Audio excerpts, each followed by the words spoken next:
Longos dias e belas noites, sejam muito bem-vindos ao Redrum Podcast, o seu refúgio favorito para o que há de mais sinistro no cinema. Eu sou o Bruno e hoje a gente vai fazer uma verdadeira viagem no tempo. Vem comigo.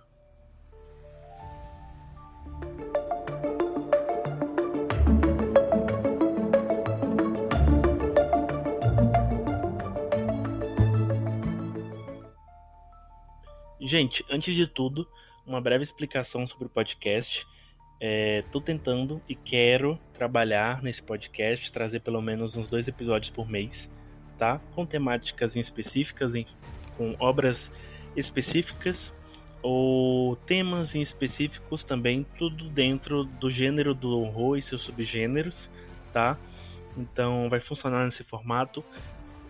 Provavelmente irei trazer pessoas também para conversar comigo dentro desse podcast, para a gente ter um papo mais dinâmico também, vocês não ficarem só me ouvindo, tá?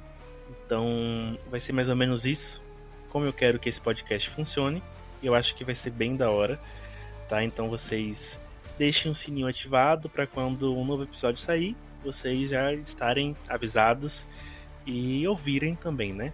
E é isso, vamos pro episódio.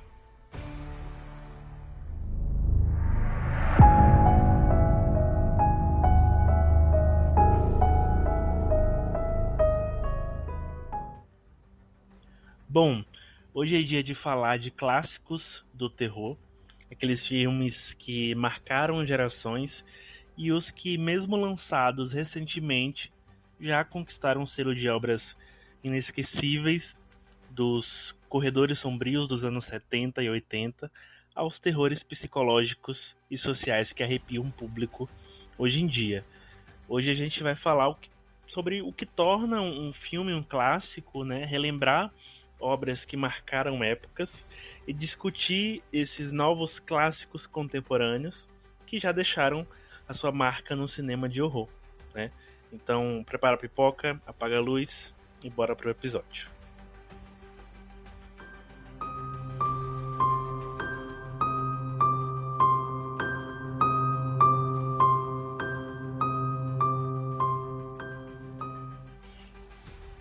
Gente, como primeira parte desse podcast, quero trazer para vocês algumas dessas obras. Vamos ser um pouco saudosistas, vamos trazer essas obras do passado que já deixaram suas marcas e que eu considero clássicos. E no final desse episódio a gente vai ter uma mini discussão para entender o que torna um clássico, né? Então, como primeiro filme que eu quero trazer aqui para vocês para abrir a porta desse primeiro episódio desse podcast, lançado em 1980, Stanley Kubrick, a gente tem O Iluminado, terror psicológico com um visual impecável, uma influência estética e a narrativa super influente até hoje no cinema, né? A gente tem o Stanley Kubrick dirigindo, a gente tem o Jack possuído, uma estética absurda. O Iluminado, ele foi um terror, ele é um terror psicológico na sua forma mais pura, porque a gente tem uma questão muito pessoal ali também, talvez até mais para quem tenha lido o livro O Iluminado do King, porque, bom, o King ele não gosta do Iluminado, do Stanley Kubrick, porque ele diz que o Stanley ele transformou a obra dele num filme para dar susto, transformou o Jack num homem maluco, transformou a mãe do Danny numa mulher sem graça, sem sal. E eu concordo com ele nessa questão, porque é um filme que é diferente do livro, claro. No livro a gente tem toda a questão pessoal do Jack, envolvendo o alcoolismo, envolvendo a agressão dele com o Danny, com outras pessoas também. A gente tem a própria mãe do Danny sendo uma mulher muito forte que encara o Jack para proteger o filho dela, né? E no filme não é isso, né, que fala mais alto. É o fato de que a gente tem um cara maluco, que ele está ficando mais maluco e que ele quer matar a família dele, que ele quer matar a mulher dele e ele quer matar o filho dele. Ponto. E é isso. No livro, ele é até mais claustrofóbico porque ele tem uma questão densa da própria bomba de pressão que tem no hotel, né? Que o Jack esquece completamente dela. Então, é uma coisa que em algum momento vai explodir e você, enquanto lê as páginas, fica pensando que tem alguma coisa faltando e, assim como o Jack, você também esquece, né? É, E tem também toda a questão psicológica do Jack, enfim, tem toda a questão também do Danny, dele ser um menino iluminado. Então é uma coisa ali que tem no livro que é muito sensível, é muito essencial para a narrativa do livro, que o Stanley deixou de fora e decidiu focar nessa questão do Jack, como ele está ficando maluco e como ele quer matar a família dele. E, enfim, funcionou super bem. Eu acho que são duas obras que se diferenciam muito, mesmo o filme tendo sido escrito baseado no Iluminado, né, no livro. São obras que se diferenciam, mas são obras que têm os seus valores, ambas, né? Eu amo o livro e eu amo o filme também, acho um dos melhores filmes clássicos de todos os tempos. A gente tem uma atuação impecável de todos os personagens ali. Então, para mim, era indispensável que o Iluminado não fizesse parte dessa lista, né? Bom, como segundo, a gente tem lançado em 1973, a gente tem O Exorcista, do diretor do William. A gente tem aqui um marco do terror sobrenatural, né? Foi um sucesso de crítica e bilheteria e que mudou a percepção cultural sobre o horror. O Exorcista, ele foi um filme que chocou plateias. Dizem os boatos que criou filas de ambulâncias e elevou o terror a um patamar da arte, né? A gente tem um horror ali de jumpscare, a gente tem um horror diferente, e o Exorcista ele veio como uma verdadeira obra de arte de tudo, né? Atuação, música, maquiagem. A maquiagem da Regan é absurda, né? E até quem nunca viu O Iluminado provavelmente conhece a Regan e a sua cabeça girando, ou aquela outra cena impecável dela descendo a escada, sabe, totalmente ao contrário, com a cabeça para trás. Aquilo é absurdo. É uma das melhores cenas também do filme. O filme por si só é um grande clássico. O livro também é muito bom. O livro é um livro muito, muito, muito bom também. Tem todas as questões religiosas, tanto no livro quanto no filme. É bom, eu gostei que eles deixaram isso no filme também. A questão do padre, Carras e toda a queda de fé dele com Deus, né? E ainda assim ele sendo provado no final de tudo ali. Eu achei um filme, o filme como todo, um grande filme, uma grande adaptação também, né? Então, para mim, claramente, não poderia estar de fora também O Exorcista, de 1973. Como terceiro filme para aqui, para essa lista ainda dos grandes clássicos, a gente tem John Carpenter, a gente tem 1978, como que provavelmente vocês já sabem o que é, né? Halloween, a origem do slash moderno. A gente tem a criação da Final Girl com a Laurie Strode, né? Que possui uma trilha sonora absurda também, muito icônica. Essa trilha que eventualmente iria ser usada em todos os outros filmes da franquia, mesmo sendo filmes ruins, como muitos que saíram, ainda assim foi usado. E é uma trilha também que tem muita influência em muitos outros filmes de terror contemporâneos, né? Não tem como a gente não falar desse Halloween, porque, como eu disse, ele foi o início desse slash moderno. A gente teve a famosa Final Girl e aquela trilha sonora simplesmente assustadora até hoje. Se você escuta e você conhece um pouquinho de cultura pop, você sabe de onde vem e que é de Halloween, é de um clássico, sabe? Então você sabe, você fala, pô, Halloween. E é isso. Como quarto filme para essa lista, também não poderia deixar de forma alguma Todd Hooper, 1974, a gente tem o Massacre da Serra Elétrica. o impacto duradouro na estética do horror sujo que esse filme tem, cara, não dá pra deixar de fora o Massacre da Serra Elétrica. Parece um documentário de tão cru que ele é, tão real. O Leatherface, ele virou um símbolo de brutalidade do terror que, porra, ele é tá ali em cima, entendeu? Aquela serra elétrica, aquela máscara de couro que ele tem ali na cara dele, ele correndo no final do clássico, e aí ele balançando daquela dança macabra, sabe? Com a serra elétrica, pô, é muito foda, é muito foda. Não tinha como a gente não deixar de fora, não tinha como a gente deixar de fora também esse filme, né? Por toda a influência dele também dentro do slasher e dentro dessa temática e essa estética do horror sujo que veio ser usado em vários outros filmes, enfim, Pânico na Floresta, e em outros filmes também. E último dessa lista dos grandes clássicos, para mim, o melhor daqui da lista é o que eu mais amo, na verdade, é o que eu mais gosto, é o que eu mais me sinto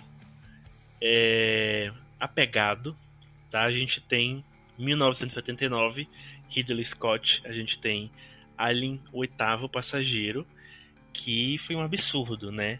Foi uma criação de uma nova linguagem para o terror do espaço.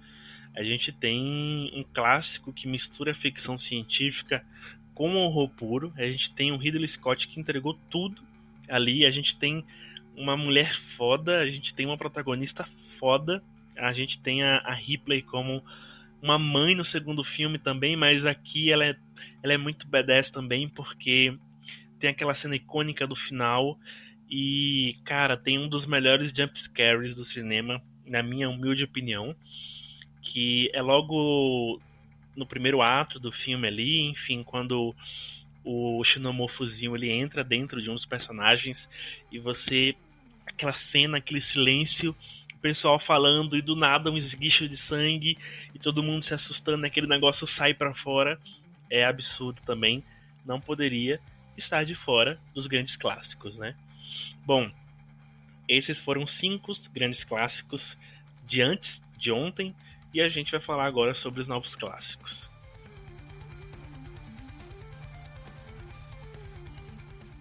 Gente, os novos clássicos, os grandes clássicos de antes foram o que a gente acabou de falar, e agora a gente vai partir para esses novos clássicos contemporâneos, né? Que assim como esses gigantes do passado, o terror de hoje ele também tem seus monstros e esses filmes que já nasceram clássicos, né? A gente tem o primeiro da nossa lista, Jordan Peele já chegou chutando a porta abaixo em 2017 com Corra, terror com crítica racial e social, ganhou o Oscar de melhor roteiro e ele redefiniu o terror como um veículo político que antes era usado muito pouco, essa questão da política também envolvendo o terror, e aí ele trouxe com essa crítica racial e social absurda que tem toda uma estética de Jordan Peele que a gente vê nos outros filmes dele depois. Todos os outros 2 filmes dele que saíram depois também tem essa questão da crítica, que é muito apegada a Jordan Peele. Então, eu acho que Corra ele se tornou um clássico por conta disso. E depois dessa questão da redefinição dele como veículo político envolvido na trama dele, que, claro, não é só a crítica, tem toda a trama, tem um roteiro super amarradinho também, tem atuações muito, muito boas, e se tornou um meme essa questão da namorada branca levar o namorado, né, negro, para ir conhecer os pais, e enfim, se tornou também um meme isso dentro da internet, e eu acho que Corra não poderia estar de fora dessa lista desses novos clássicos também. Como segundo filme para essa lista dos novos clássicos, a gente tem o Ari Aster em 1900 não, em 2018 com Hereditário, e quem assistiu Hereditário e saiu normal tá mentindo. Gente, o Ari Aster ele criou um filme super denso, muito doloroso, com uma das atuações que pra mim é uma das mais marcantes do terror recente. A gente tem a Toni Collette totalmente injustiçada no Oscar pelaquela atuação dela. Quem não lembra daquela cena na mesa em que eles estão comendo no maior silêncio e aí o filho começa a falar, fala, é só falar, e ela, não grite comigo, seu merdinha, eu sou a sua mãe, sabe? Tudo que eu fiz foi te servir, foi criar você, não grite comigo. Aquilo legendado no áudio original é absurdo, se tornou um clássico também. Sempre que essa cena aparece pra mim, eu preciso assistir, eu preciso rever esse filme uma hora ou outra, porque Hereditário se tornou um grande clássico contemporâneo, né? Um terror familiar e psicológico, e que trouxe uma nova referência nessa questão do horror dramático, né? Envolver essa questão do luto também dentro dessa questão do sobrenatural, do terror, enfim. Trouxe essa referência que é usada muito hoje em dia em outros filmes, né? Também, do mesmo diretor, em 2019, do Ari Aster, a gente tem Midsommar, que pra mim também não poderia estar de fora, de forma alguma, dessa lista, que é praticamente um pesadelo à luz do dia, né? É um folk horror em Technicolor muito bom, né?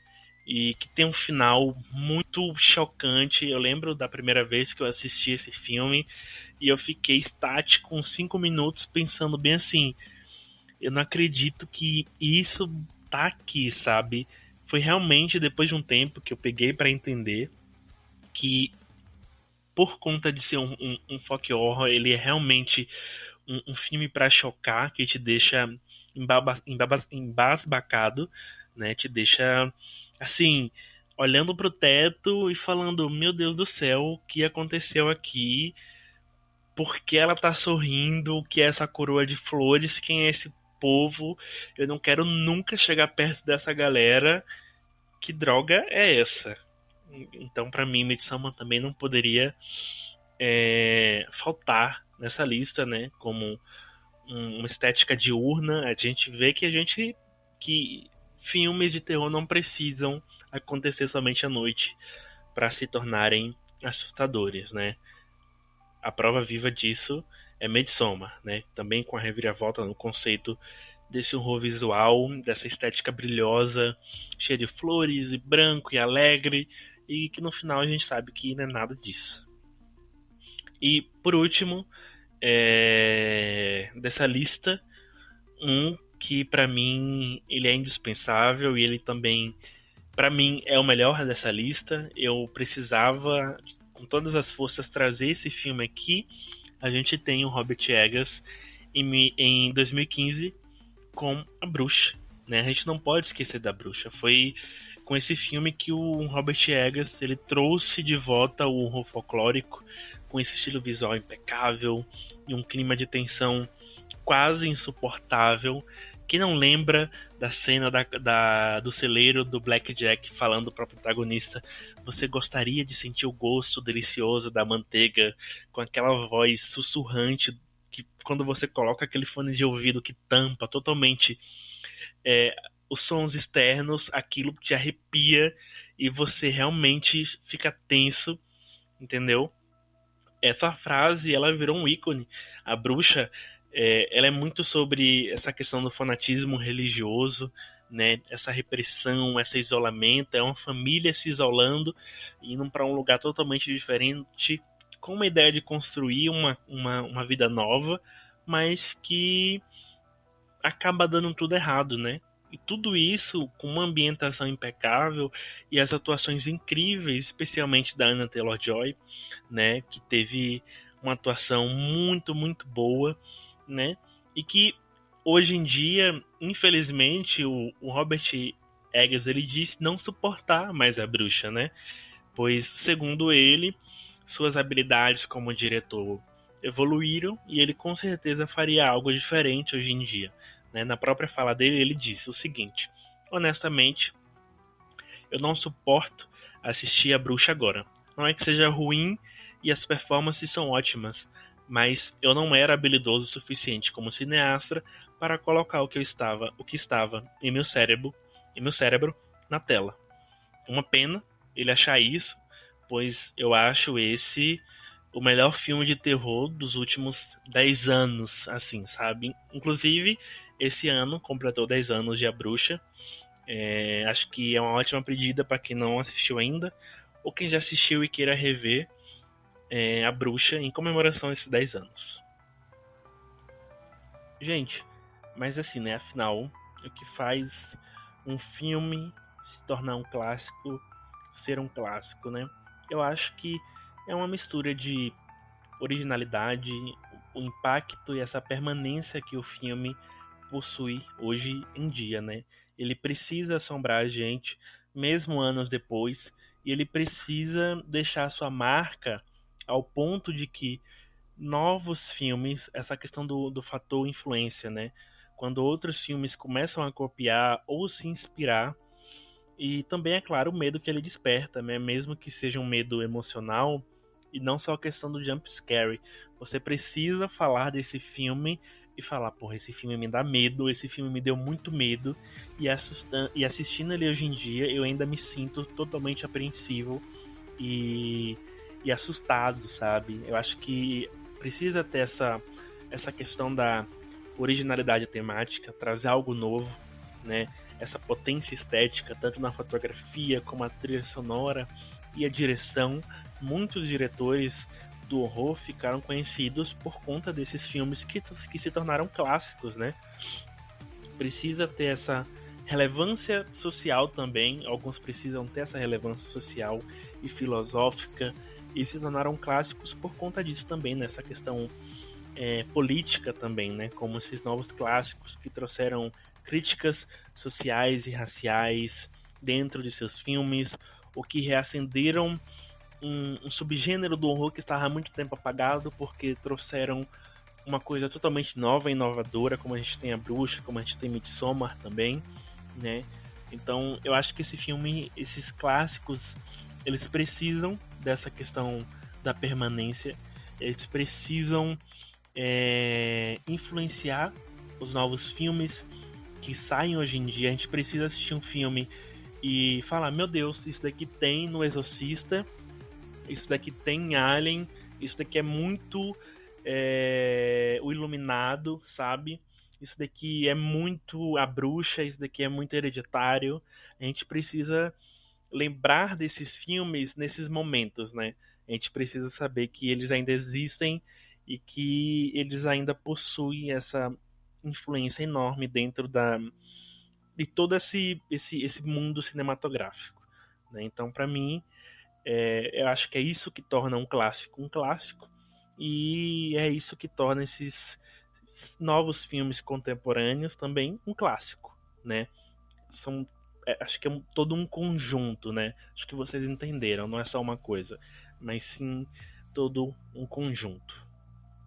E aí eu separei para vocês, seguindo essa questão da originalidade, de assustar, de ser muito memorável, eu trouxe aqui para vocês top 5 cenas clássicas que nunca conseguiram sair da minha cabeça desses filmes, tá? A gente tem, em primeiro lugar aqui, não tem uma questão de ser a cena mais assustadora ou algo do tipo, eu só enumerei normal aqui, né? Então a gente tem, que eu já falei nesse podcast, inclusive, a cena do giro da cabeça da Regan no quarto e também a cena dela descendo a escada totalmente invertida, né? Caminhando com mãos e pernas e a cabeça revirada. Para mim é uma cena clássica que me deu muito medo quando eu assisti, então acho que é inevitável essas duas cenas de O Exorcista não estarem aqui. Em segundo, a gente tem no Iluminado com o Jack, né, o pai do Danny, com aquela machadada na porta, colocando a cabeça dele, falando Harry's Johnny. Pra mim é absurdo também essa cena. Ela precisa estar aqui, tanto que se tornou um post do filme, né? Ele falando isso. Então, pra mim também tem que estar nessa lista dessas cenas clássicas, né? E a gente tem também a máscara do Michael Myers surgindo na escuridão de Halloween, ali no finalzinho. Para mim, aquilo foi um arrepio total. Eu acho que é uma das melhores cenas também do clássico. É muito, muito, muito, muito boa. Né? Então precisa estar aqui também como uma das cenas mais marcantes da história do cinema desses filmes de terror clássico. A gente tem também o que eu marquei aqui. A Festa Pagã, de Midsommar. E também algumas cenas de Hereditário, né? A cena do poste, a cena da casa na árvore, todas essas cenas também foram muito marcantes, né? E por último, a cena final de A Bruxa, em que ela tá dentro do estábulo conversando com o Blackjack. E a última cena do filme, que é seguida dessa cena dela conversando com o Blackjack também, que é a cena da fogueira, né, da reunião das bruxas ali, quando elas começam a levitar. Aquilo para mim também é absurdo. A cena do estábulo, dela assinando o nome dela e colocando a vida dela, né, nas mãos do capeta, né, do bode que assassina as pessoas, a família dela. Então, para mim, essas foram cenas que se tornaram clássicas e que não saíram da minha cabeça desde o momento em que eu assisti esses filmes. Gente, foi isso o episódio de hoje. Eu acho que o tempo passa, mas o medo ele evolui e o terror ele continua a nos mostrar nossos maiores medos com rostos antigos e rostos novos, com temáticas diferentes, com personagens diferentes, com críticas sociais diferentes, mas ele ainda permanece, ele se torna presente nas nossas vidas, né? E para mim é isso que faz os filmes de terror e de horror e seus subgêneros é, serem os meus favoritos. Essa capacidade de nos fazer temer, de nos fazer ficarmos assustados e catatônicos na frente da tela, no cinema, enfim. Eu acho que é isso que torna o terror ele tão bom, sabe? E que torna esses filmes tão clássicos também, né? Então, pra mim é isso. Mas me contem aí qual o clássico de terror favorito de vocês. Manda pra gente nas redes, no nosso IG, em nosso Instagram, tá? Redrum Podcast, podem procurar lá, vai estar lá, mandem mensagem pra gente também. Compartilhe esse episódio com aquele amigo que também gosta muito de um bom terror. E é isso, tá? A gente se fala nos próximos episódios com novas temáticas diferentes, com filmes diferentes, enfim, com tudo diferente, tá bom? É isso. Tchau, tchau. Fiquem bem, tá certo? E longos dias e belas noites para todos vocês.